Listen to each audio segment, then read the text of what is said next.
Good morning. I call this hearing to order. Without objection, the chair is authorized to declare recess at any time.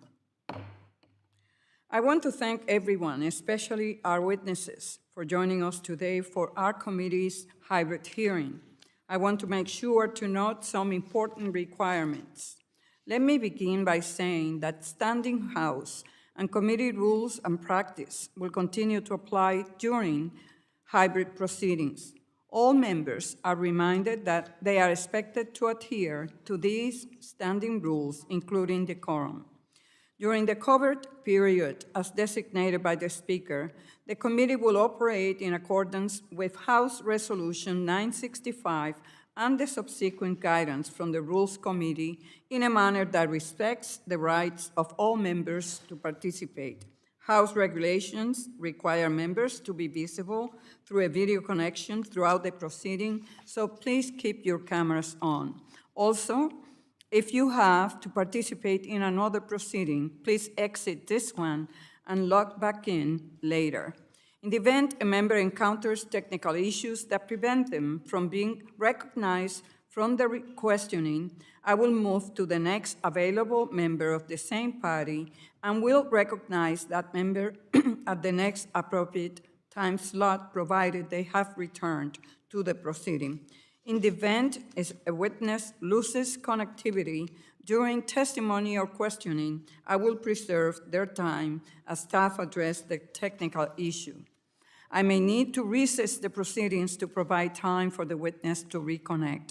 And finally, remember to remain muted until you are recognized to minimize background noise. Over the last few months, the outbreak of COVID-19 has led to an unprecedented public health crisis and creating a dire economic crisis for small firms. 3 out of 4 businesses are experiencing a decrease in revenue since March, and over half of small businesses are concerned about being forced to close. Small businesses across the food supply chain system have been impacted. As social distancing and stay-at-home orders became commonplace, the closing of commercial kitchens put restaurants and workers at the front lines of the pandemic, and the ripple effects hurt small firms across the food production, processing, distribution, and retail chains. Companies that process and deliver food to commercial businesses face abrupt order cancellations across their entire customer base. Farmers who planted crops and tended livestock for months based on pre-pandemic demands and markets were unable to find processors to sell their products. Fishing boats stayed in port, processors were backlogged and stopped bringing in materials. Grocery stores struggled to maintain inventory as consumers rushed to buy food for at-home consumption. Many of the issues facing our food system and society existed pre-pandemic. Now, because of the inability to control the spread of the virus, they are made worse. Our nation's food banks were already under pressure, but are now where millions of unemployed Americans turn to feed their families. Sweeping consolidation has led us with far fewer small farms, processors, distributors, and retailers. Large multinational corporations have received millions in federal support while small businesses continue to struggle to survive. Essential farm and food system workers on the front lines, many of whom are immigrants and people of color, still lack basic worker protections despite experiencing high rates of coronavirus cases. Congress, especially members of this committee, have worked to secure funds to help America's small businesses survive this crisis. The Economic Injury Disaster Loan Program and Paycheck Protection Program has helped millions of small businesses and farmers to stay afloat.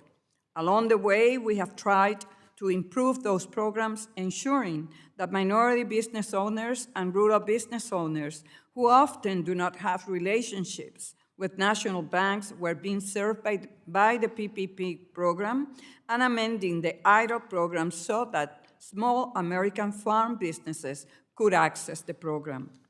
But more needs to be done, and that is why we are here today.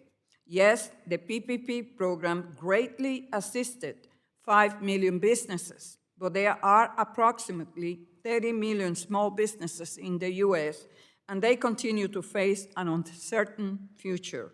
In fact, the SBA reports that in May 2020, employment in leisure, hospitality, and food service was down 41% compared to May 2019. We're still hearing reports of more and more farmers facing bankruptcy. This pandemic is further highlighting an economy that was not working for everyone. Prior to the pandemic, 40% of Americans didn't have $400 in the bank for an emergency, and more than 20% of households experienced food insecurity. In the past 6 months, as millions of Americans are unemployed, Amazon, Facebook, Target, and Walmart stock prices are near all-time highs. This is a tale of two economies, one that is working for Wall Street, while Main Street businesses are left behind. Many small businesses across the food system are still in the difficult position of figuring out how to pay rent and survive, while many have shut down forever. As we work to help assist the American people and America's small businesses, I look forward to hearing from our panelists today about how Congress can address the ongoing challenges facing our food system and how we can further assist in the recovery. Again, I want to thank the panelists for joining us here today, and I now yield to the ranking member, Mr. Shabbat, for his opening statement. Thank you, Madam Chair. Since March, our nation's way of life has been disrupted due to COVID-19. America's food system has been hit particularly hard. Our favorite restaurants were closed, meat options were low at grocery stores, and many essentials were sold out. Today's hearing will provide much-needed context to these experiences because if we better understand the why, we can better prepare for the future. Our nation's food system is typically geared to meet commercial demand, restaurants, buffets, and cafeterias, for example, more than retail demand, grocery stores. When our food demand flipped from eating out to cooking at home, businesses along the supply chain had to pivot to survive. Unfortunately, the system didn't adjust quickly enough to repackage and distribute fresh produce, milk, and meat originally prepared for commercial use. We have all made dramatic changes to our everyday lives. Producers along the food supply chain have quickly adopted new direct-to-customer business models. New strategies and services such as online retail or local delivery require significant investments of time and money. Recently, I had the opportunity to spend some time in Waynesville, back home in my district, to meet with small business owners impacted by the COVID-19 pandemic. One business owner, Lacey Sims, the owner of Village Family Restaurant, spoke with me about how she utilized the Paycheck Protection Program, the PPP program, to keep her 25 workers employed so she could continue to serve the community. And most importantly, those folks who worked for her could continue to support their families. She has quickly adapted her business to accommodate pickup, delivery, and indoor dining. At this committee, we understand the power of our nation's innovative spirit. Now, the rest of the country can see it firsthand. Investments being made by small businesses across the supply chain are creating a more resilient food system for all of us. I want to thank each of our witnesses who will be sharing their experiences and for being part of our national recovery. Madam Chair, thanks for holding this hearing, and I yield back. Thank you, Mr. Shabbat. I would like to take a moment to explain how this hearing will proceed. Each witness will have 5 minutes to provide a statement, and each committee member will have 5 minutes for questions. Please ensure that your microphone is on when you begin speaking, and that you return to mute when finished. With that, I would like to thank our witnesses for taking time out of their busy schedules to join us. Our first witness is Ms. Kimberly Gordon, the president and CEO of Slade Gordon Company. She is the third generation Slade Gordon, a manufacturer and primary distributor of fresh and frozen seafoods products.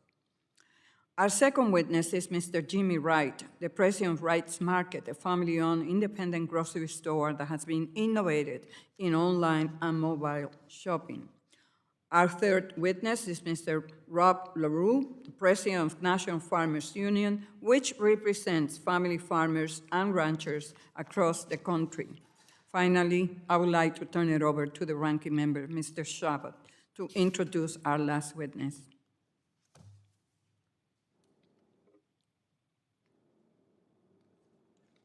Thank you, Madam Chair. Mr. Colin Castor is co-founder of Seventh Son Brewing, which opened in April of 2013, and its sister brewery, Antiques on High, which opened in November of 2018.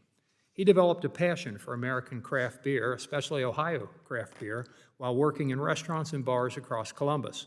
For the past 6 years, Mr. Castor has served as the president of the Ohio Craft Brewers Association, which represents more than 300 craft breweries across the state. I had the pleasure of meeting Mr. Castor during the Brewers Association virtual hill climb in July. I want to thank him for taking time away from his business to be with us here in DC today. It's nice to see him, and we definitely appreciate it, especially being here in person. So thank you. I yield back. Thank you, Mr. Shabbat, and thank you all for being here. I now like to begin by recognizing Ms. Gordon for 5 minutes.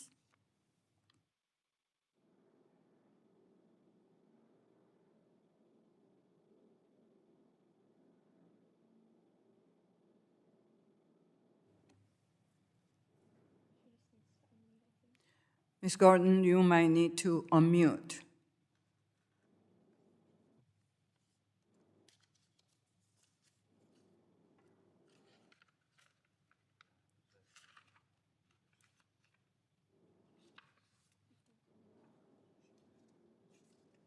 She's not on.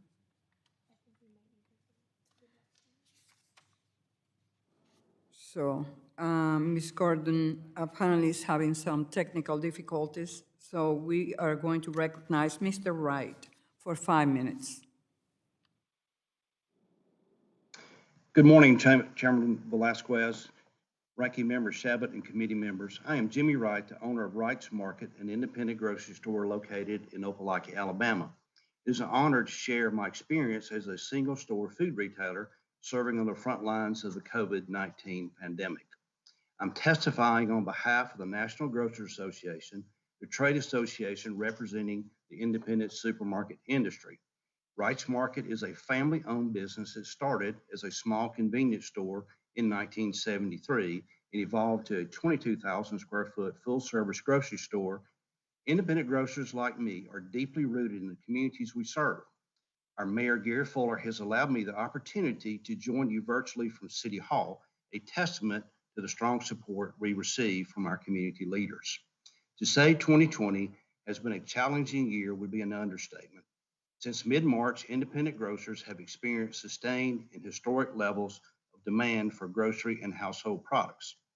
We have had to adapt to large volumes of customers stocking up on weeks' worth of food, straining the supply of key product categories like paper, cleaning, supplies, and shelf-stable products. 7 months into the pandemic, the supply chain continues to cope with major product shortages. Throughout the pandemic, we've dealt with significant operational challenges to keep up with demand while working to provide the best environment for customers and employees, including adapting enhanced cleaning measures and using protective equipment. It hasn't been easy. I like to say independent grocers are flying a plane and building it at the same time. But I want to pause and say thank you to all of our dedicated employees who know the importance of our work to the community. We call them our supermarket superheroes. Although independents are resilient in overcoming operational challenges, we've seen the competitive playing field tilted against us towards our largest competitors in the pandemic in several ways. The first is due to economic discrimination.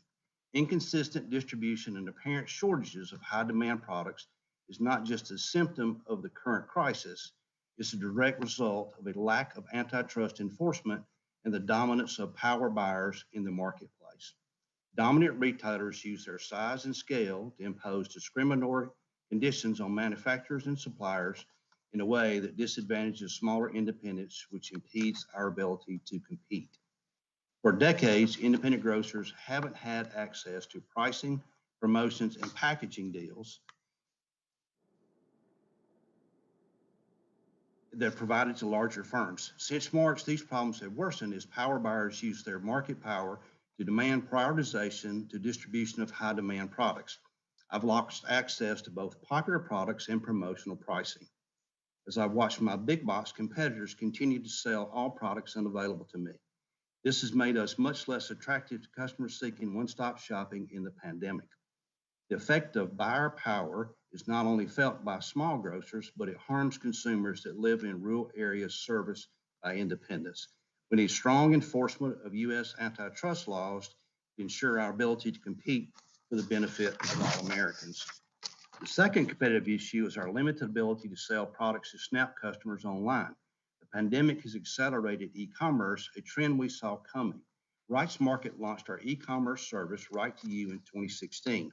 We're fortunate to have been selected for the USDA SNAP online purchasing pilot, which allows customers to use their benefits online and launched in March, just days before National Emergency Declaration.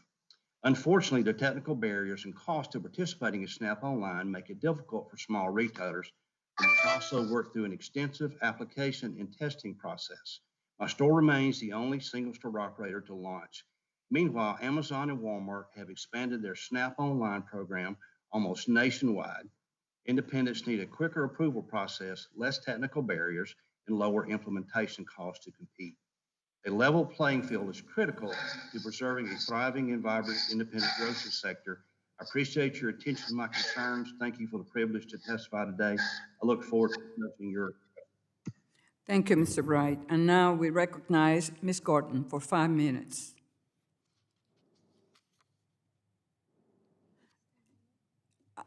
Ms. Gordon, you need to unmute.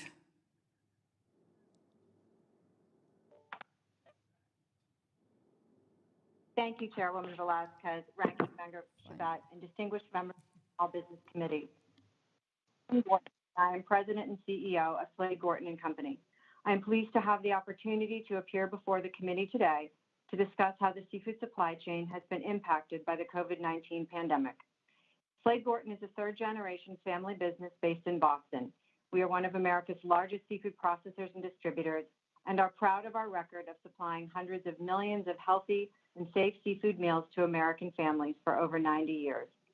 More than 1.7 million Americans work in the U.S. seafood industry, 500,000 of whom work in the middle of the supply chain, many for small family-run companies like mine. Without us, the fisherman's bounty would never make it off the docks. We are the vital link that gets seafood from our oceans to your tables. Over 2/3 of our industry's $150 billion in annual sales come from restaurants and other food service establishments, such as university dining halls, hospital cafeterias, and cruise ships. With capacity limits in place at many restaurants and the closure of many other public eating venues, seafood companies all across the supply chain are at serious risk of failing. This has left our industry in uncharted waters. We have had to deal not only with billions in lost sales, but also with the job losses that go with such an unexpected downturn. My company alone lost over 70% of its business in the immediate weeks following the nationwide shutdown. Many struggling companies rushed to freeze and store products. Some even began selling directly to consumers. Even with that effort, millions of dollars worth of fresh product that could not be sold or stored had to be destroyed. And when restaurants moved to curbside pickup and delivery service, seafood did not get its fair share. Fish simply doesn't travel as well as other meal options. Even with partial reopenings, restaurant operators are faced with increased costs at a time when many are operating at below break-even capacity. All have had to find ways to simplify service and menus and cut food costs. So it is only through ingenuity, resilience, grit, and determination that companies like Slade Gorton have been able to survive thus far. One of the biggest issues currently affecting the seafood supply chain is related to the large unpaid debts owed to distributors for food that restaurants could not sell during the mandated shutdown. Now that food service establishments are open and working to reopen, they will need to rely on their suppliers to continue to provide credit so they can restock their kitchens.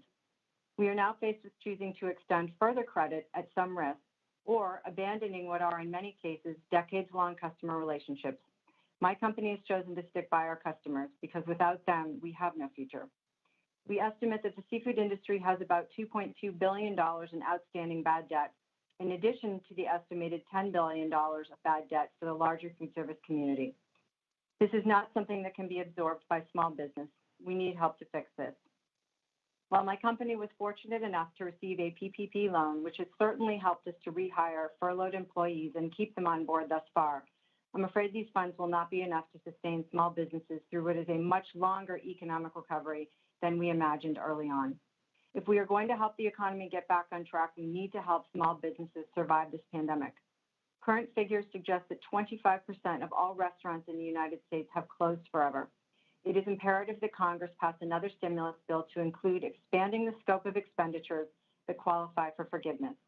Allowing restaurants to use funds to pay off their current debt so they can afford to purchase new food and supplies and rehire staff will go a long way toward preventing additional business failures.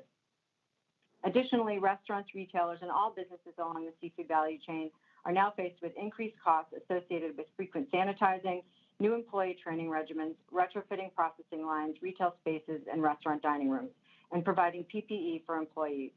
These increased yet necessary operational costs are prohibitive as we struggle to adapt. I urge Congress to consider federal grants or tax credits to help pay for these critical safety measures.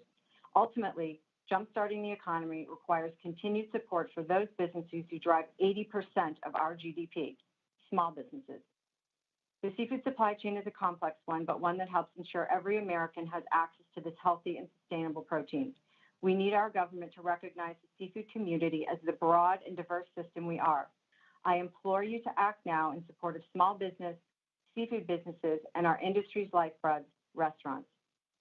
Food is the foundation of health and well-being and is at the center of happiness, human connection, and a vibrant nation. Our families have fed your families for generations. Our families now need you. Thank you for allowing me to discuss the impact COVID-19. Thank you, Ms. Gordon. And now we recognize Mr. LaRue for 5 minutes. Good morning. Thank you, Chairwoman Velasquez, Ranking Member Shabbat, and members of the committee. And thank you for the opportunity to speak today. As mentioned, I am Rob LaRue, and I serve as president of the National Farmers Union. We work to ensure that farm families and their communities are respected, valued, and enjoy economic prosperity and social justice. Thank you for addressing the challenges that farmers and the food system face during this time of crisis in public health, in the economy, and in our society. In recent decades, our members have been hard hit by corporate consolidation among companies who sell inputs to farmers and among companies who purchase what farmers produce. This mounting market concentration has been compounded by low crop prices, a global trade war, and increasingly frequent severe weather events. Since 2012, annual net returns for farmers have trended downward for major row crops due to rising production costs and declining prices for commodities. As the pandemic took hold, consumer demand shifted dramatically with the closure of restaurants, schools, and other institutions. Processing facilities, particularly in the meat sector, were shut down due to outbreaks among workers. At least 370 meatpacking plants, or 1/3 of the national total, experienced COVID-19 outbreaks as of last week. There were nearly 43,000 cases in the meatpacking sector alone. Supply chains were interrupted and many farmers suffered financial struggles while the price of food for consumers increased. The U.S. Department of Agriculture Prices Received by Farmers Index showed a 6% decrease from April through July 2020 as compared to the same period in 2019. Farmers' losses have not been passed on to consumers, who instead are paying more for food. So far in 2020, the Consumer Price Index for food is 3% higher than 2019.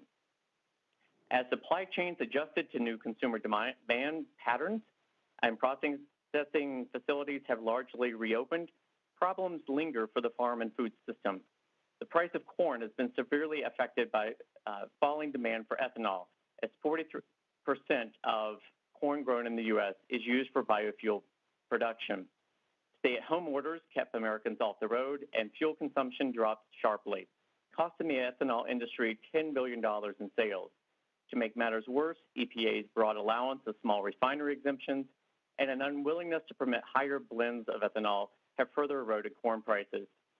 While the disruptions caused by the pandemic are unprecedented, many of the problems we face are nothing new. The pandemic revealed the fragility underneath our food and farm system. As farmers, we are optimists and urge policymakers to apply lessons learned this year to address the long-term issues. In order to be more resilient, we need to build a robust regional food infrastructure. A good start would be stronger antitrust enforcement from federal agencies like the Department of Justice, the Federal Trade Commission, and the U.S. Department of Agriculture. Farmers and ranchers need more choices for marketing their crops and livestock. To do this, we need to spur development of small and mid-sized processing plants. In the meat industry, an important step in that direction would be the Ramp-Up Act, which is included in the recently revised HEROES Act. Earlier this year, this committee helped farm businesses gain access to Small Business Administration programs.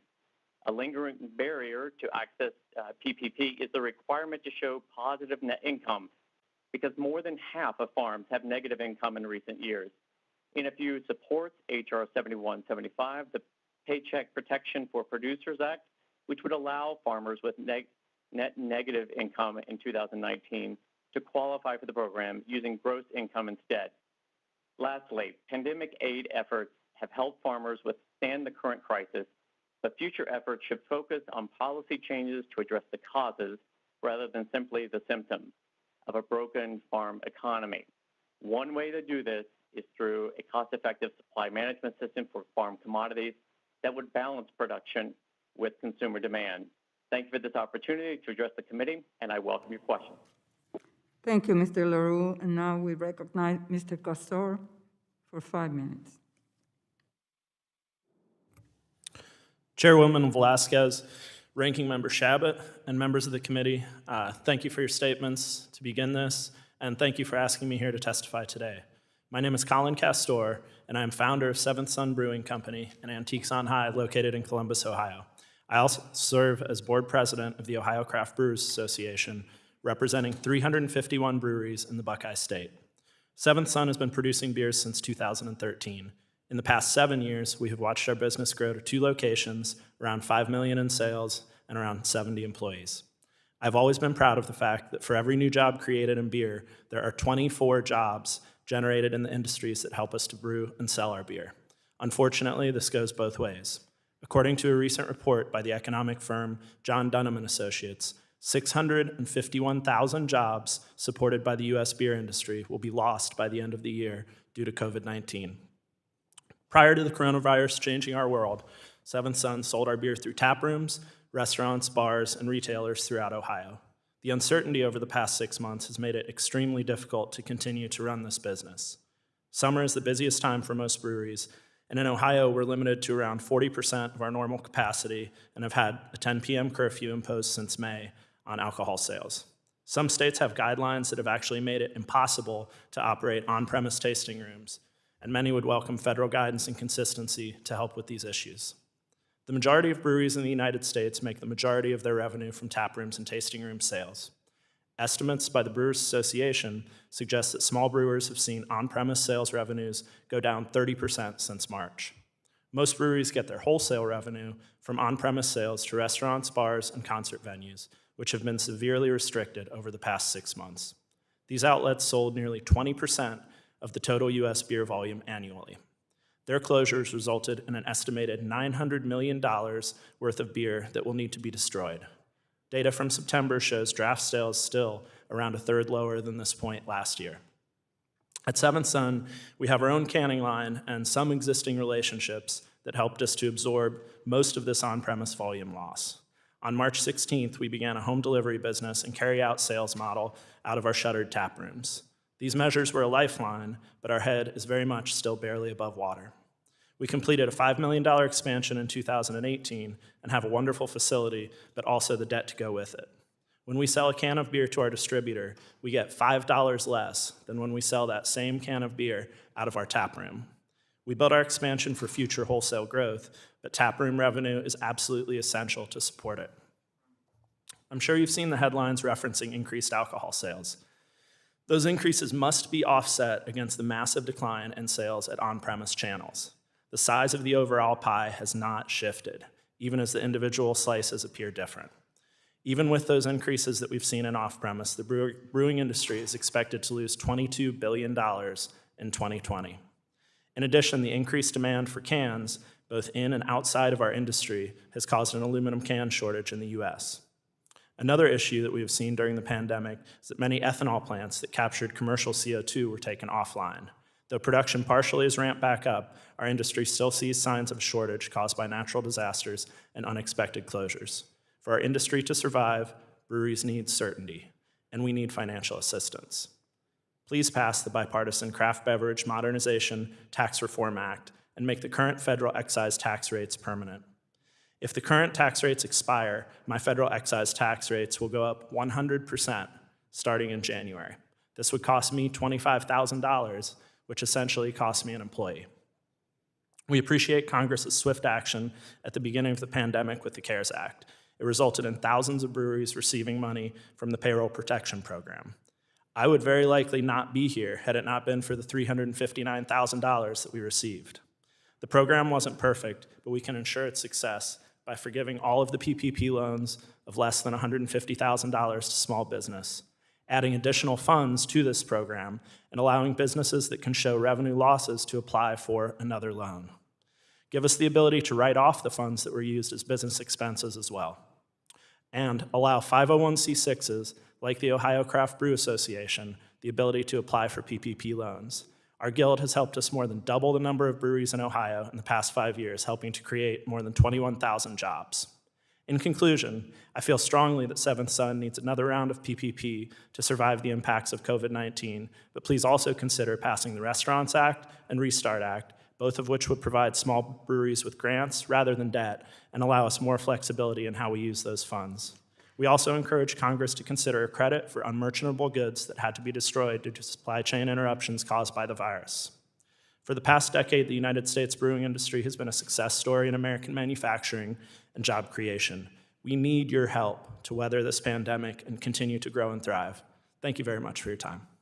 Thank you, Mr.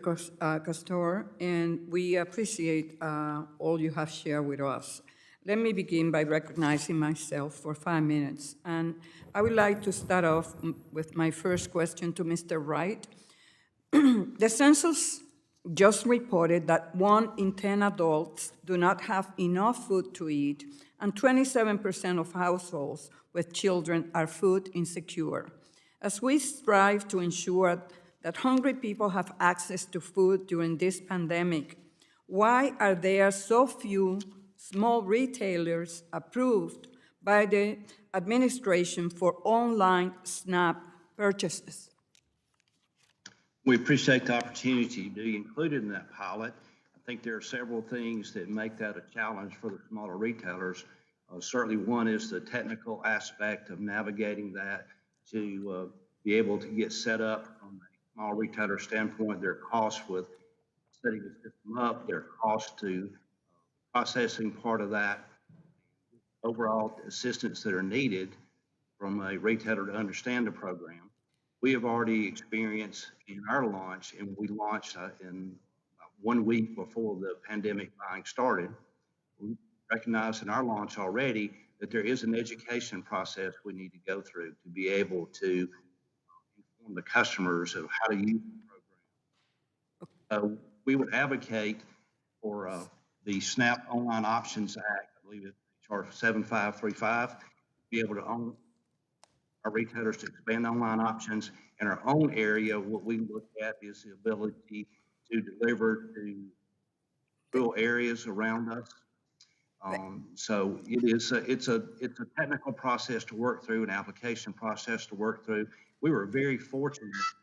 Okay, have a Mr. Wright, provider. time is Yes. running out, and I need to ask all the questions. Thank you so much for your answer.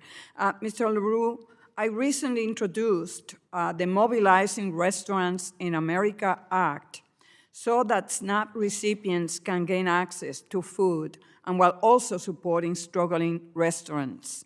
How important is updating and funding SNAP and other nutrition programs like the Double Up Box program to farmers, farm workers, and small businesses across rural America?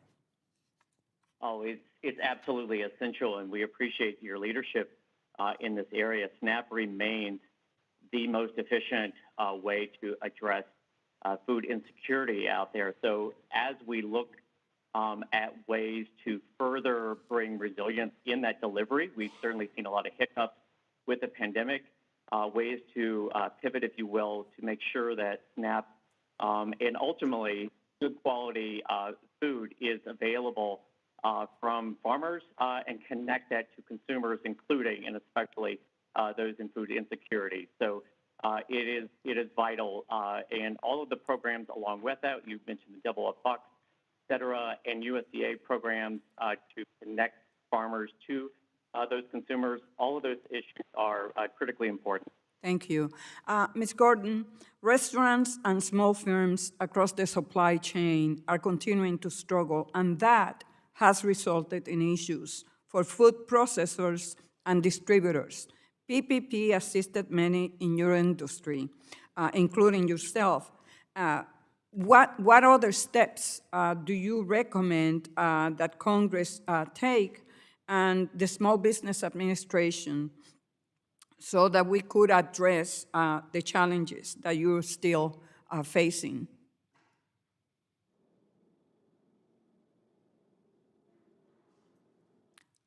Ms. Gordon, you need to unmute yourself.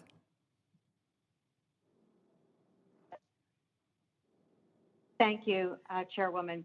So I think there are several things that we would ask respectfully that Congress does. I think first and foremost that USDA must allow food purchase in their programs. Thus far, seafood has not been included in all of their programs. It's an important protein, it's a health, and we would have to be included in seafood. I think also introduced in the new bill, it allows for suppliers and Ms. Gordon, we are having difficulty in listening, hearing what you're saying. So I would appreciate that maybe you could submit an answer to the committee on that question. Certainly. Certainly. Thank you. Mr. LaRue, Mr. Wright, since the outbreak of the pandemic, stores around the country have struggled to stay stocked with in-demand products. What role has increased corporate consolidation and market control played in your ability to source and sell products? You've seen an increase in the larger players being able to access products that we are not able to get, especially some of the key products such as comfort food items such as pasta and rice and beans and some of those things, paper products, cleaning supplies. All those things have been very difficult for us to source due to such power from the larger retailers. I can walk in those stores and see those products on the shelf that I am not able to source. And do you feel that there is any role or impact that corporate consolidation and market control has to do with that? Yes, ma'am. Again, as the retailers consolidation continues on the retail side, we continue to see larger big box retailers have more and more power in being able to put pressure on all the manufacturers that they will get product. Okay. And to the point of actually penalizing some of these suppliers if they do not get the fill rate that they're looking for. And again, that's taking product away from the smaller retailers. Thank you. My independent time. grocers. Thank you. My time has expired, and now we recognize the ranking member, Mr. Schaub. Thank you, Madam Chair. Mr. Castor, I'll begin with you. You had mentioned that it's much more profitable in the tap room than what you sell. You make per unit a lot more there, obviously. And then you mentioned that the 10 p.m. curfew that we have in Ohio, that you have to cut off at 10 p.m. has had a pretty dramatic impact on your sales. My district is, we're down the bottom of the state. You're Columbus, I think, and I'm Cincinnati. So we have Kentucky right across the Ohio River there. And so the 10 o'clock, what we've heard that's been on the news and written about, and I know the businesses are feeling this, you know, they can just leave Ohio and go over to Kentucky and take their business over there. How have you been affected up in Columbus on the 10 p.m. curfew, and do you have any recommendations on that, perhaps? Not that we can do that here, but the states obviously make that on a state-by-state basis, that determination. Sure. My own experience with the curfew, it's definitely hurting our sales, definitely not helping our sales. We don't have Kentucky across the river, but we do have Ohio State University, and we're a relatively large city, 1.5 million people. So what we're seeing is people go out until 10 p.m., and then they just go to house parties, gatherings where they might not be socially distanced, whereas at responsible restaurants and bars across Ohio, we're actually practicing social distancing, passing out masks, doing all these things. And ironically, I feel like people are a lot safer going out sometimes than going to these more like private gatherings. Oh, okay, thank you very much. I appreciate it. Ms. Gordon, I'm going to go to you next. Although I think you and I purchased our Wi-Fi at the same place, because when we're at my home doing these things, I've had that breaking up a lot apparently, but I'm going to try it. You indicated that you lost over 70% of your business in the weeks following the nationwide shutdowns. How did you adjust your business operations to try to survive during that time? Thank you. I'm hopeful you can hear me now. As with many businesses, you know, the first week really about survival and about slowing down the flow of goods in our supply chain. As many other companies, we had to freeze some of our fresh products. We had to put product in cold storage. Currently now backing up and focus on maintaining cash flow.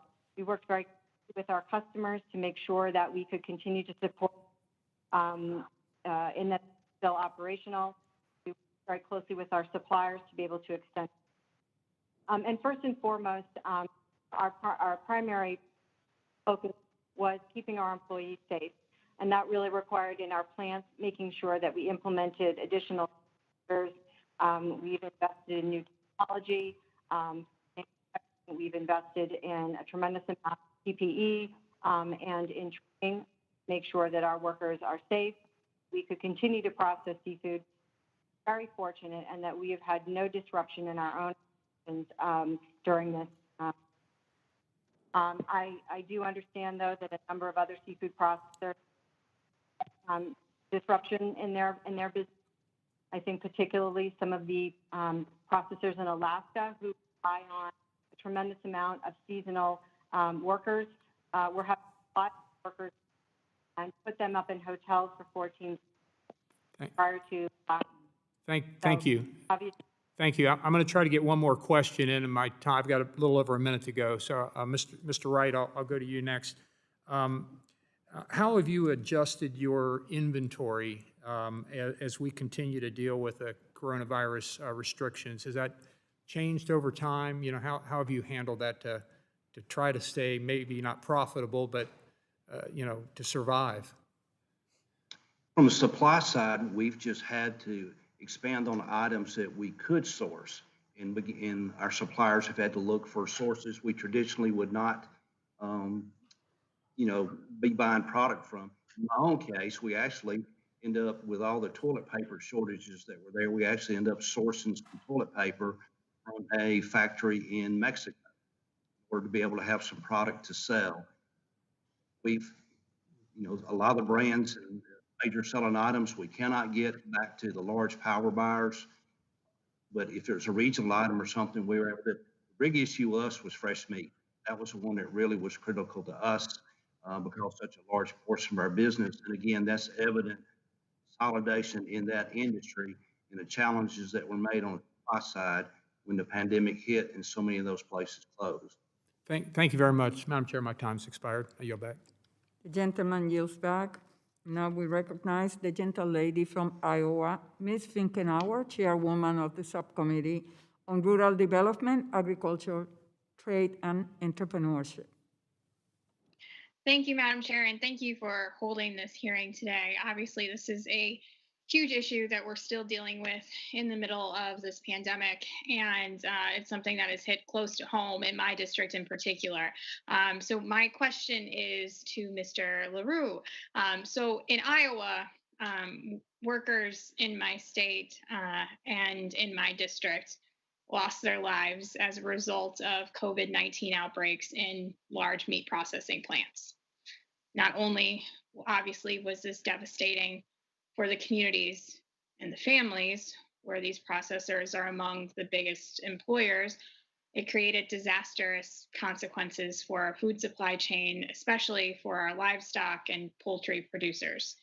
I recently actually co-sponsored something you talked about, the Ramp Up Act, which would obviously create more competition into the processing sector. So how do you think, and can you expand upon this, these types of investments in our small plants could help us prevent some of the issues we saw with worker safety and then depopulation in Iowa? Yeah, absolutely. And it's an important issue that you bring up because really what we're talking about here is taking ourselves from what is a very concentrated, arguably a very efficient system, but one that really has no resilience built into it. And the Ramp Up Act that you mentioned is an important step in shifting ourselves from a very concentrated marketplace to one that is much more local and regional based. Building in more systems for options for producers helps take a lot of the stress out. It also would ensure a much more focus on worker safety and so forth. So again, taking ourselves away from a very efficient-driven system that is so concentrated and has so many workers all at once into something that is creates much more opportunity for rural communities, I think is a huge step forward. Great, and you know, I obviously agree, but I want to also touch even further here on the issue of competition. I've heard real issues with price transparency from our cattlemen, and also helped introduce legislation to require packers to buy at least half their slaughter on the spot market. Thinking back to the high prices, obviously, of beef and what we've seen during this pandemic, at least in the grocery stores, but doesn't always come back to our producers. How could more transparency help our cattlemen, and make our supply chain more resilient?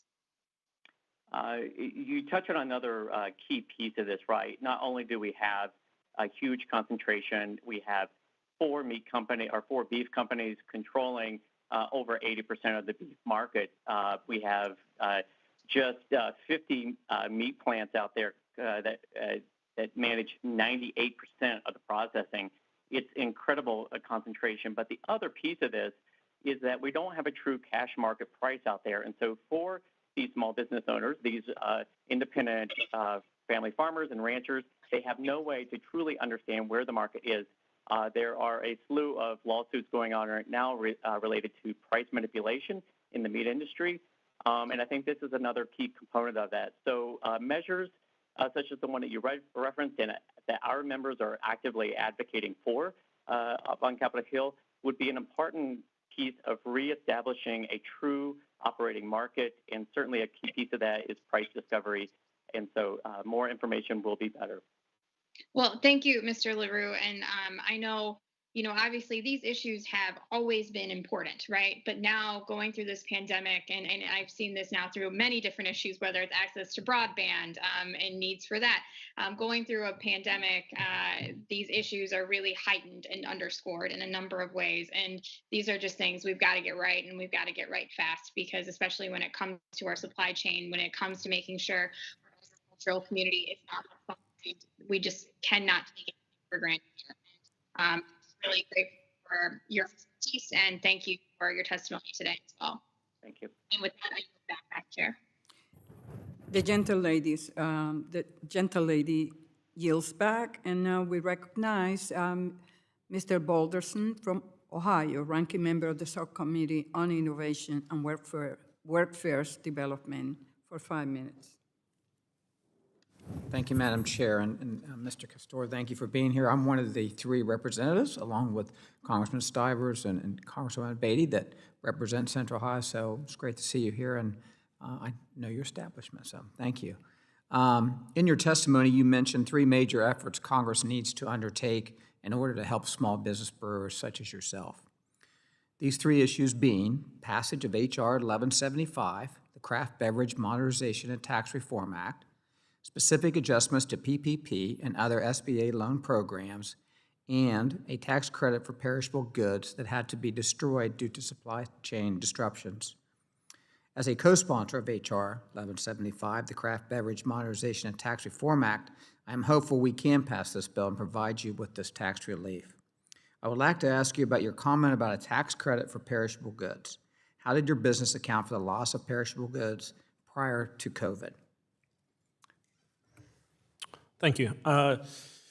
Prior to COVID, we did not have a lot of loss from perishable goods. We would, of course, we've made a lot of different styles of beer. Every now and again, something wouldn't work quite right. It's still a commodity. It's a perishable good in general, but we didn't run into the kind of volume and the kind of circumstance that precipitated just having to immediately cut off sales. And then in our case, we were able to repackage some as cans, but we still just dumped beer. I've never seen anything like it. And it's not just us. It's restaurants dumping beer. It's wholesalers dumping beer. It's the actual breweries dumping beer. But this is a good, when people mistreat beer and put it in their car or something, like, think of it like milk. It actually has an expiration date. It goes bad. And a lot of beer went bad. I agree. I talked to a couple friends of mine in my home county that also do the same thing and talked about that. I would like to ask you about your comment about a tax credit for perishable. How would this tax credit differ from existing practice? I would probably not be the best person to comment on the mechanics of it, but it seems more like this was a one-time circumstance. This was a once-in-a-lifetime kind of experience that we've been through. So some type of tax credit, some type of structure, not a permanent structure like the craft beverage modernization. We'd like that to be permanent. In terms of practice, we'd just like this to be a one-time, help us out with what we had to dump. Agree. Thank you very much. And again, thank you for being here today. Thank you. My next question is for Mr. Wright. I would be interested to hear your perspective on this matter. How did your independent grocery store account for food loss prior to the virus? Prior to the virus, we work very hard every day to control the amount of waste and shrink that we have. We certainly, anything that we have that we can donate to food banks and such as that, we do those things. So we just try to manage that supply chain very well and make sure we offer the freshest product and do not have a tremendous amount of loss that we end up having to pass on to the and through our pricing somewhere. Thank you. Would you be able to quantify the financial cost your business has had to incur because of disruptions in the food supply chain? For us, it was a lot of overtime. Certainly as business ramped up, we had a tremendous amount of overtime for our employees. We did some additional bonuses. The investments that we made in plexiglass dividers at the registers, PPE equipment, and all of those things. Also, for us, it was a loss of margin in a lot of places as we tried our very best not to raise prices. And this goes back to the situation with meat. We held our prices down as low as we possibly could to cover our cost and be able to try to give the customer the best price they could, even though things had went up. We made very, very little margin on some of those items. So, we had loss of margin, increased expense in operating the store, and investments also in the equipment and facility to be able to provide a safe shopping environment for the customer. Okay, thank you. I want to try to get this in. I might run out of time, so I'll cut you off. But finally, I introduced legislation to provide small businesses with up to $25,000 in tax credits for the purchase and replacement of PPE. How significantly would this help your business? And I am sorry, sir, but we are out of time. We'll follow up with you on that. I yield back, Madam Chair. Thank you. The gentleman's time has expired. The gentlelady, Ms. Davis, from Kansas, is recognized for 5 minutes. Thank you, Chairwoman, and thank you to you and Ranking Member Shabbat for holding this hearing today. And I'm really glad we're focusing on the massive impact we've seen from the pandemic, the devastating impact really on our food system and especially on our restaurants. And you know, one of the things I get to do as the 3rd District representative is talk up Kansas and the Kansas City metro area. For folks who don't know, you can't talk about our KC region without talking about barbecue.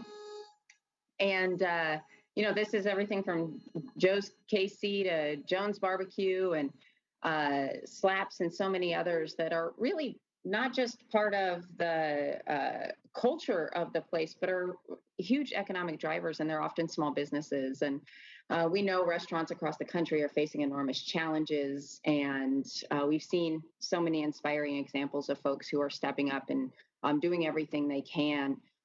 You know, I've been proud to be a co-sponsor of the Restaurants Act, which would create a new grant program for the restaurant industry.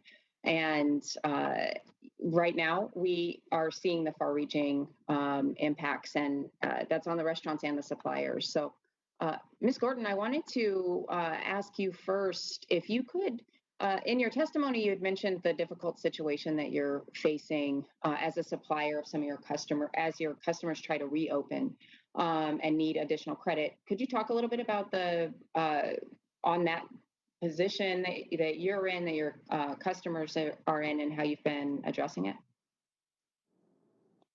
Yes, I'm going to try to speak on my phone. Hopefully this is more clear. We're having a bad storm here in Boston. I think it's affecting us. I think it's really just a matter of we've had to extend credit terms, and the way we've worked it with our customers is that they are, as they've ramped back up, they are now paying us for the products that they're buying now. And what we are working with them on is to put in place payment plans for them to help pay us back for the product that they purchased just prior to the shutdown. In some cases, that's working well. In other cases, it's not. I think that if Congress is not able to pass more relief and a stimulus for restaurants in particular, as the original PPP funds run out, we're going to start to see a lot more failures, which will have a domino effect on companies in the food industry and specifically the seafood industry. I think, as I mentioned, 70% of seafood is consumed outside the home. And so in that restaurants fail, we as an industry have a disproportionate effect to other industries. Yeah, and so you started to get into legislation that we've passed. I'm curious, what are your thoughts about how we as legislators can ensure that supply chains are supporting restaurants are also supported during this time? That restaurants are supported. Well, I think that the legislation and the suppliers. And the suppliers. Well, I think one of the key things that you could do is to ensure that the PPP funds that are available can be used for covering bad debt. That would go a long way towards helping people in our supply chain. Right now, the funds are primarily used to keep people employed and to pay utility and rent costs. However, our biggest challenges come from the risk that we have associated with bad debt. So if the PPP funds could be extended to include restaurants' ability to use those funds to pay off their bad debt, that would certainly help companies like mine immeasurably. Thank you. And thanks for taking the time to testify here today. I was hoping to switch gears really quickly. Mr. Wright and Mr. LaRue, I wanted to know if you have some ideas about improving food assistance programs during this time. I know, I'm sure you all after seeing everything, have some thoughts on that. In my case, just continuing to have a strong SNAP program would be a key to that. Also, being able for independents to offer online SNAP would be a tremendous asset for the customers that either cannot get to the store or choose not to come to the store during the pandemic. So a strong SNAP program and ability to go online for everyone and be able to offer that. Right now, only Amazon and Walmart are able to offer that. Myself and one other operator, a regional operator in New York, New Jersey. So we would appreciate the opportunity to be able to do that. And I would simply echo those thoughts. And from the farmer perspective, we need strong access to the SNAP and food assistance. It's critically important for all of us. Thank you, and thank you for your time, and I yield back. Gentle ladies, time has expired. The gentleman from Oklahoma, Mr. Hearn, ranking member of the Subcommittee on Economic Growth, Tax, and Capital Access, is recognized. Thank you, Madam Chairwoman Velasquez, Ranking Member Shabbat, and our witnesses for testifying today. As many of you know, I've been a small business owner in the restaurant industry for over 35 years. As a franchisee for the McDonald's Corporation, I've built up an extensive knowledge of supply chain operations. Through this experience, I've learned that restaurants rely heavily on their supply chain operations, where success is extremely dependent on the efficiency of their wholesalers, distributors, and food supply. Unfortunately, as our witnesses have duly noted in their written testimonies, COVID-19 has taken a severe toll on each of these services. Even with the SBA and USDA's government assistance programs, farmers and food suppliers were still facing excess supply issues where many of their perishable products were going to waste. On this committee, my colleagues often hear me discuss my business experiences with restaurants, but what many may not know is that one of my first ventures was farming.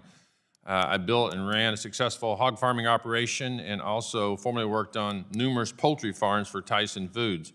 Because of my background within numerous aspects of the supply chain, ranging from the farm to the storefront, I can attest to the obstacles our witnesses have brought forward. As one of our witnesses mentioned in their testimony, farmers are having to dump out our produce, euthanize their livestock, which has devastating impacts on their bottom lines. These types of issues also have trickle effect. When farmers struggle, our wholesalers, distributors, restaurants, and small businesses struggle. This burden is then passed on to the American consumer, who might run into the issues of accessing the food supply and certainly will have an impact on their pricing. Going forward, Congress must ensure that we take the appropriate actions to support the food supply system and thereby provide for our local communities during this unprecedented time. As many of you know, at the brink of COVID-19, Congress worked swiftly to pass emergency relief legislation. One of those provisions of this relief expanded unemployment insurance, giving people the ability to draw unemployment and receive an additional $600 per week. While well-intentioned, this policy created undue burdens for many businesses deemed essential. These payments were not adjusted for cost of living, which caused employees to refrain from working, as some made more from government benefits than they did their actual job. Mr. Wright, you touched on this issue in your written testimony. Could you please elaborate on the issues you faced regarding staffing? Certainly, in the first wave of pandemic buying, we had 2 weeks that were the largest volume weeks that we've ever had, and also, I think, across the industry. As we began to reach out into the communities and looking for additional employees, that was a challenge. We were very fortunate in our area to have some college students and some that were essentially stuck at school with the classes being canceled. They came in and kind of saved us, so to speak. But if we reached through our traditional channels, we didn't have very little success on finding people. Certainly, I agree with your remarks, Congressman, that there was an incentive, as a lot of people were making more off of unemployment they were working. Also agree that there's some kind of cost of living analysis or metric put into that to adjust that. That has changed now for us the last few weeks. Just on Saturday this week, I reached out through social media with an ad for employees very quickly. At the end of the day, had 16 applicants. So it was a challenge in the beginning, but we're seeing improvement on the backside. A real struggle on the supply side for people loading trucks and the warehouse workers in all retailers across the country. Thank you, Mr. Wright. I want to move on to another question. There's been a lot talking about lines of credit, grant program, forgiveness of loans. As many of you are very familiar because you've addressed this, alluded to it, on the floor we have an opportunity to vote on H.R. 8265 that the ranking member has put forward for us to try to get on the floor for helping our small businesses survive. It's $138 billion of money left over from the PPP program. Just a simple yes or no. I'll start with you, Mr. Wright. Would you support that if you had the opportunity? Would you encourage your congressman or congresswoman to support that? It's an extension of the $138 billion, very targeted, 25% down in sales, and also would go through the end of the year. Would you have your congressman support that? Yes or no? Certainly would want to assist all small businesses out there. You know, we have seen a dramatic impact in our communities. So, Mr. Wright, I'm going to take that as a yes. I've got 10 seconds left. Yes. I want to get to Yes. Ms. Gordon. I'm sorry. Yeah. Ms. Yes. Hi, I'm sorry. Could you repeat the question? We're having a bad storm here. No, I'm sorry. I don't have time there. Madam Chair, I yield back. The gentleman yields back, and the gentleman from Philadelphia, Pennsylvania, Mr. Evans, is recognized for 5 minutes. Thank you, Madam Chair. Ms. Gordon, there is a good business in Philadelphia that is similar to yours, Samuel's Son's Seafood Company, which is a seafood supplier to hotels, restaurants, and casinos. Like yours, its business dropped 75% in the span of a few weeks, leaving it with unused products and debt that would not be affordable. With nearly 2/3 of fish being consumed outside of the home, how many in business like yours adapt to this environment? What assistance do you need from Congress to help your business adapt? Thank you. Hopefully you can hear me okay. And yes, Samuels and Sons is a very well-run company. They are a customer of ours. What needs to happen to make sure that we get the support we needed a few things. First, that Congress includes processors and distributors within the scope of any relief that you provide. And agencies, also as USDA, would do likewise in formulating relief programs for the food industry. Second is despite the fact that you have allocated $300 million to the seafood industry through NOAA, they have been very slow to get the money to the intended recipients. Congress passed the CARES Act at the end of March. It took till May for NOAA to even announce how they would distribute the funds. And funds are still trickling in. We expect to not maybe even be able to receive them until the end of the year. And then finally, I think that additional funds being allotted to the seafood industry in the next stimulus act, if you could establish a firm deadline for NOAA to do that and insist that the agency meet those deadlines for any additional funds, that would go a long way towards helping processors and distributors like Samuels and Sons and my company. Mr. Wright, I was pleased to see that you mentioned the bill that I co-authored with G.T. Thompson, the Chain Act, which will provide payment relief for frontline food workers. During this pandemic, food workers have been deemed essential, yet many of them have not been getting the essential worker wages they deserve. Tell me why you support this bill. Certainly our employees that have stuck in there and assisted our customers and ran our stores during the pandemic. We have great respect for it. Again, we refer to them as supermarket superheroes. Anything that we can do to reward those people for that commitment to our communities, to our customers, in the most important part of our economy, which is the food chain, especially during this difficult time, would be greatly appreciated. I think it will be a great act, and I appreciate your leadership on that. Last question, Mr. Lauren. Mr. Lauren, Philadelphia has over 24% poverty, which means that a significant portion of the city residents experience food security. Programs like the Farmer Food Box are instrumental in fighting hunger. You mentioned in your testimony that this program has been riddled with many problems. What can Congress do to fix these problems to make the program more effective?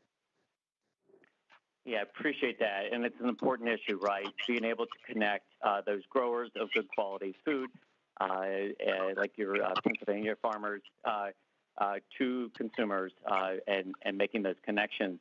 The program that USDA developed, I think, had good intentions. I think a big piece of this, though, is making better connections to those smaller scale, both distributors and farmers. I think that building those stronger connections, which USDA currently doesn't have, will be one step.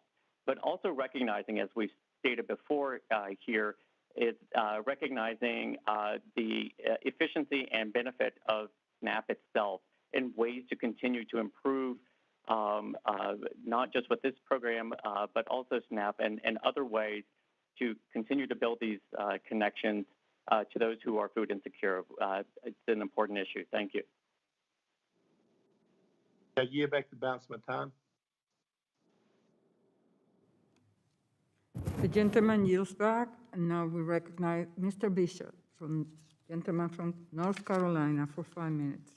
Thank you, Madam Chairman. And one thing about being so low on the seniority totem pole is that sometimes a lot of ground's been covered by the time it gets to me. So I'd like to focus on just one topic, I think. And Mr. Castor, I'd like to address a question to you.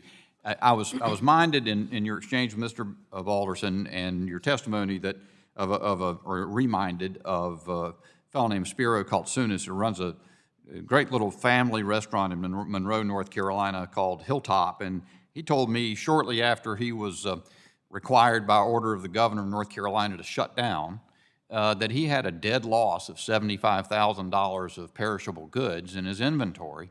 And you made reference to that in your exchange with Mr. Alderson and in your testimony. And these are one of these losses. It's a working capital loss that is irreplaceable for very small businesses in a lot of cases. And wouldn't you agree that fixing that through the Paycheck Protection Program or a grant or something is critical to lots of small businesses being able to survive? Thank you, sir. Yes, I would agree wholeheartedly with that sentiment, and I think a couple of the other witnesses have kind of touched on it. We made PPP work. We fit within the hours, the employee restrictions and everything, but having more flexibility if there's another round of PPP to cover some of those things, additional grant funds, it's absolutely critical. We are small to medium size. There are so many in Ohio that are smaller than us that can't take that $75,000 loss that's closing down. And following that up, and I don't know if it was touched on by Mr. Hearn, but there's he said $138 billion. I think the number is actually $133 billion of money already appropriated into the Paycheck Protection Program, which is basically expired. Ranking Member Shabbat has a bill that would just amend that to allow folks, companies, all sorts of very small businesses who can document a very significant revenue loss to get another round of that. And they're forgivable loans, again, like the first ones were, so sort of like a grant. Do you think, and so I think there's overwhelming support in the House for that. There's a discharge petition pending for people to sign it to get it out, and yet leadership is blocking it from a vote because we had disagreements on illegal immigration and how many trillions need to go to state and local governments. Do you think the American people are as mystified as I am? Why the House leadership won't allow that one point of agreement to go ahead and go forward so people can make use of, small businesses can make use of that $138 billion of money already appropriated, while we otherwise solve these other big problems later? I think that it's getting increasingly hard to, I can hardly think of anyone except maybe barring my wife, who I agree with the politics entirely on in the world.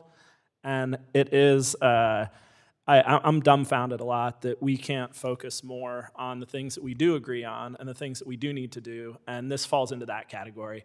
I understand how politics gets attached to everything, but this is just small business. These are just people who need help. This is exactly why government is supposed to be here, is to reach out and get us through this. We need you guys, and it's one of those things that the less we can get all these other issues conflated with it, and the more we can just say, breweries need you, restaurants need you, small business needs you. Let's get something through. We can even fix it. We can add to it later, but let's help out in some way, because I think a lot of us won't be around if it takes too much longer. Yeah.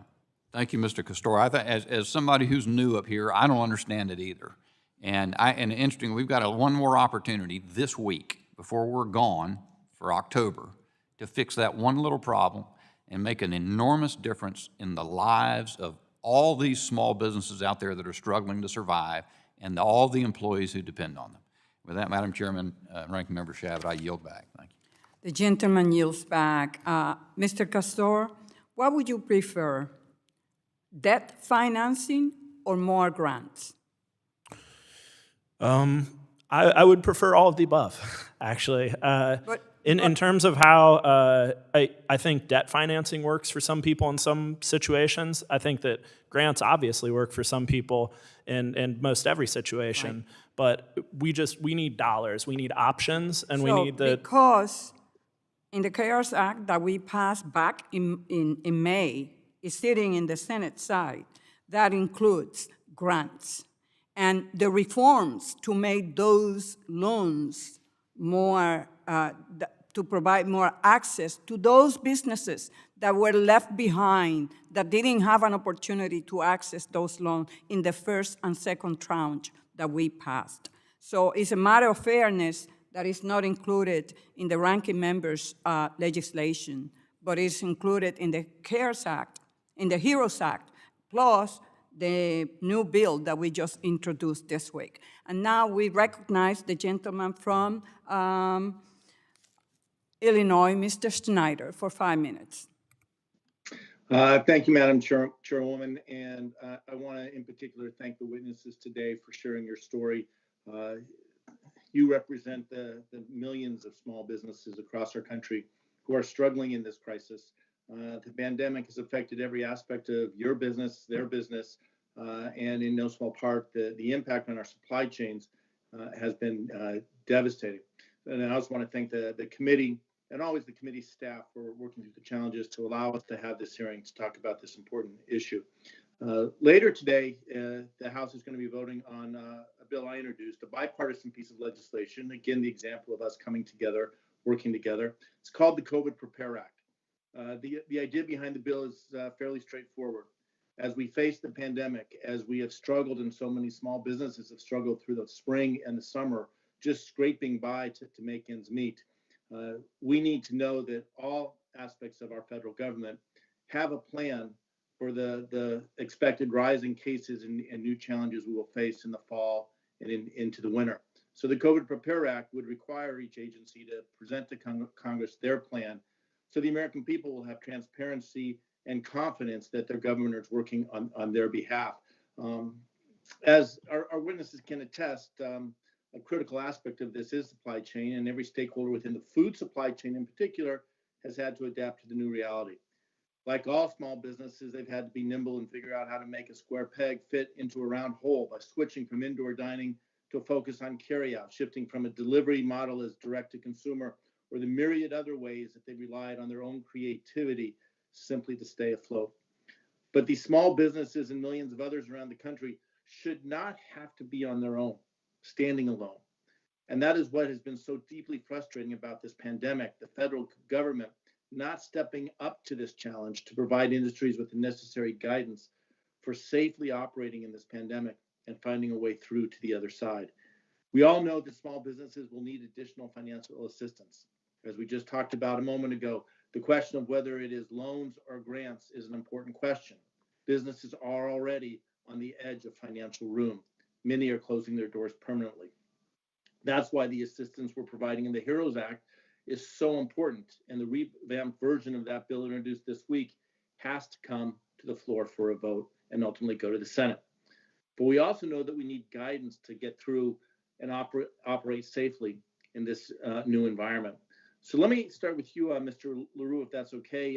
Thanks for joining us, and thanks for all you do on behalf of our country as a farmer. One of my colleagues earlier mentioned their experience working on a farm. I worked on a chicken farm as well. I know how hard it is from a day-to-day basis, but more importantly, I understand the complexities of trying to get product to market on a consistent basis. As you highlighted in your testimony, with meat packing facilities, certain parts of the food supply chain were particularly impacted by COVID-19 because they could either not or would not enact social distancing measures.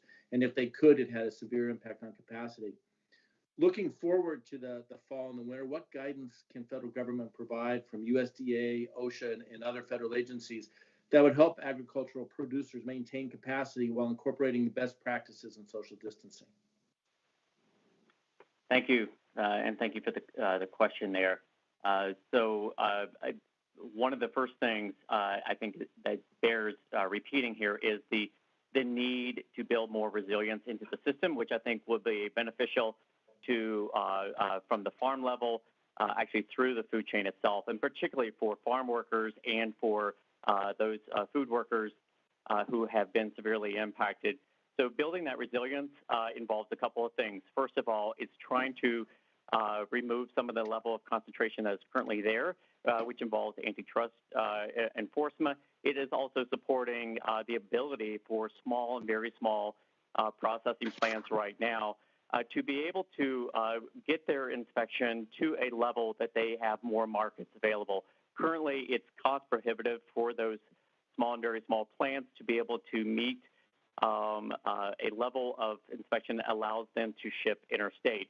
And so supporting measures like the Ramp Up Act is one of those pieces there. The more that we can build resilience by taking the amount of workers that we have, I think, as I mentioned earlier, 50 meat processing plants process 98% of the meat in this country. That's not good for farmers, not good ultimately for the food chain and its resilience, and ultimately for our food security. So from farmer and consumer point of view, it's all about building that resilience. Thank you. And I'm out of time, but let me just say with one last concluding thought. I know how hard it is for you as business owners, business leaders, but also the employees in your businesses. These essential workers are showing up to work every day. We are so grateful for them, for all you do, for all they do. Thank you. And we'll work to make sure we get the relief necessary to move forward. With that, I yield back. The gentleman yields back. The gentleman from Tennessee, Mr. Burchett, is recognized for 5 minutes. Thank you, Chair Lady. I appreciate y'all being here and appreciate the panel very much. I see one person up there, Mr. Wright, who probably doesn't speak with an accent. I think I saw where he was from Alabama, so I might just call on him if that's all right. I'm from Tennessee, so we can say that. The rest of them are snickering, but I guess they get it pretty quick. How long did it take you to obtain your PPE? I think it took probably less than 4 weeks for us to get that. We were very fortunate in the fact of having a medium-sized bank that still has local leadership in it that kind of held our hand through that. So I think it was maybe 3 to 4 weeks at the most. Okay.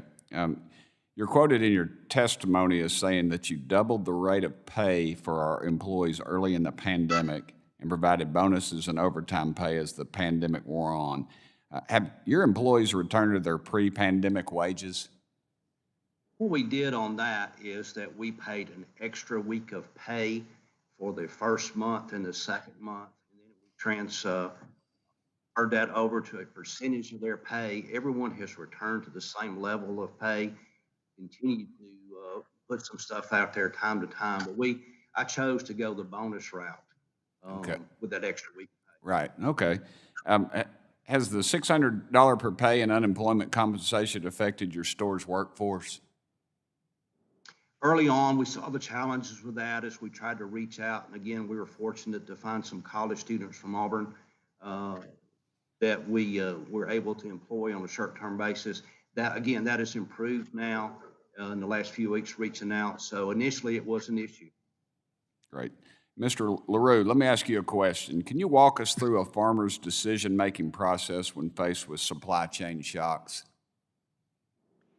Yeah, well, that's a massive question, but which can vary greatly. And I might just reference the reason why it's complicated, right? It's pretty obvious in the sense that if you are a hog producer and you're raising a set of animals up, they are being timed to be ready for market at a certain weight to be processed. And when those challenges happened, that's where you saw processing plants being shut down. and therefore forcing producers to make very difficult choices, in many cases needing to euthanize those animals. If we're talking about beef, for those independent ranchers out there, beyond the complexities of trying to determine what the market price truly is, they also struggled with these beef plant closures. For them, they can put animals either on feed or on pasture for a little bit longer, but those take those animals out of condition, if you will, and means that their ultimate price that they're going to get is much lower, and obviously their input costs are higher. If you are storing grain, that's a very different matter, but the grain markets pretty much across the board have been severely low for many, many years. So for all of these farmers who have been operating on very low margins, these disruptions along the supply chains have just been really devastating and really kind of compounded the economic challenges that they already had. I've found in Tennessee the meat processors, used to call them slaughterhouses, but I guess that's not politically correct. But the meat processors, it's hard to find one, and when you do, you have to schedule, and they're scheduling out months in advance, and that's just not a way to do business. And and I don't know if it's by design or not, but during this whole thing, I've noticed that the big boys are systematically going to crush the little people, and I've found also that over half of our meat processors in this country are foreign owned, and that to me is a scary proposition. It is very scary, and thank you for that. I don't know how much time do I have. 41 seconds, so I'll have to go quick. Mr. Castor, I don't know if I'm saying that right or not. Why does a brewery make more money from taproom sales than sales through distributors? First and foremost, it's the cost of the packaging. The packages that we put our beer into cost more, as much, if not more, than the liquid itself. Each can runs about 20 cents. You have your pack decker on top of it, the cardboard case trays that they go into. Then you have delivery drivers, other parts of the supply chain, and they just add up the cost. That direct to consumer, I'm just handing a can of beer to somebody and they're giving me $6. Okay. Well, I've run out of time. For the record, Chair Lady, I just want you to know I've had more beer spilt on me than I've ever drank. So, being a Baptist, I need to say that. And you know the difference between a Baptist and a Methodist, don't you, Chair Lady? A Baptist doesn't speak to you in the liquor store. So, thank you all very. The gentleman's time has expired. Thank you, Chair Lady. And the gentle lady from Minnesota, Ms. Craig, is recognized for 5 minutes. Well, thank you so much, Madam Chairwoman. And I want to say thank you to both you and the ranking member for holding this incredibly important hearing today. As mentioned in various testimony, the reason for this domino effect on our food systems is really down to the tightly bound food supply chain, which is incredibly reliant on each step with little room for error. You know, I'm a member of both the House Ag and this committee, and I've seen firsthand during this pandemic how the food supply chain, from farmers to meat processors to grocery stores to fisheries to restaurants and more, has been greatly affected by this pandemic. I also am a co-founder of the Bipartisan Congressional Supply Chain Caucus. I've been working directly with leaders back in my district and here in DC to learn more about this domino effect.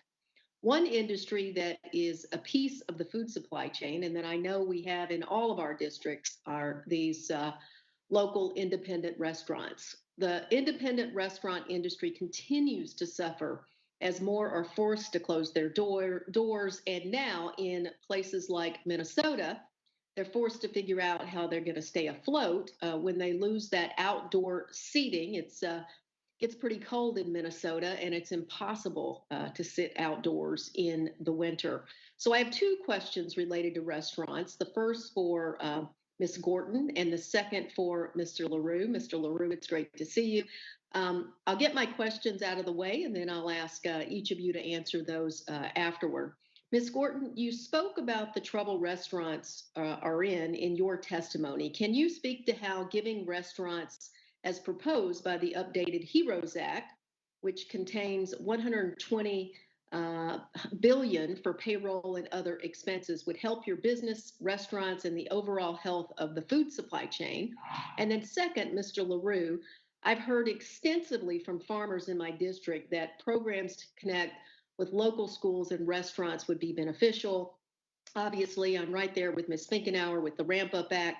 What programs do you think could be helpful to increase the pipeline of farm products to restaurants and to diversifying our food supply chains? So first, Ms. Gordon.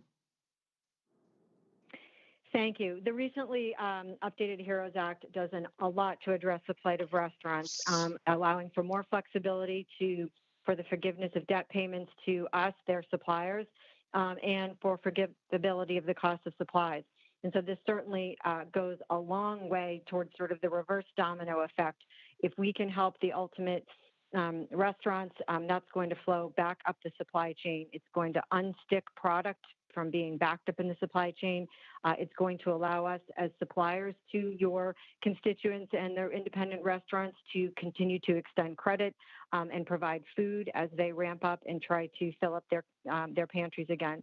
I might say, however, though, that while the independent restaurants are absolutely hurting, one of the things that's overlooked in this current bill are franchise restaurants. And I just want to make one comment about that. I think that there seems to be a misperception that the name on the outside of the restaurant that's associated with the chain means that there is money flowing into those restaurants from the franchisor. Many of the small franchisees are just like independent operators. They may have more than one location, but they too are suffering from the same problems created by the pandemic that smaller independent restaurants. So I would encourage Congress to include franchisees in any relief that is provided. Thank you. Thank you so much, Ms. Gordon. And Mr. LaRue. Absolutely. Thank you for the question, because it's always important to try to find those connections, right, from the family farmers out there to the businesses themselves, and in this case, independent restaurants. There's a number of USDA programs that Congress included in the most recent Farm Bill, which I think is really helpful, and the more that we can do to kind of spur use of that. But, the LAMP program, which is Local Agriculture Market Program, really helps farmers out there build marketing plans, build connections out there that would include those restaurants. It also ties in with farmers markets as well, and also the Local Food Promotion Program. Those, along with the Farm to School grant program, collectively work to try to build these connections. So the more that we can do to kind of reinforce the access to these programs, I think will get us a long step toward building that resilience that you speak of. Thank you so much, Mr. LaRue. And Madam Chairwoman, it appears I am out of time, so I will yield back. Thank you. The gentle lady yields back. And thank you again to all our witnesses today for their testimony and for offering their views on the challenges facing America's food system and what America's small businesses need to recover from this historic, unprecedented crisis. By sharing your experiences, we will be able to better assist all small businesses in the difficult road ahead.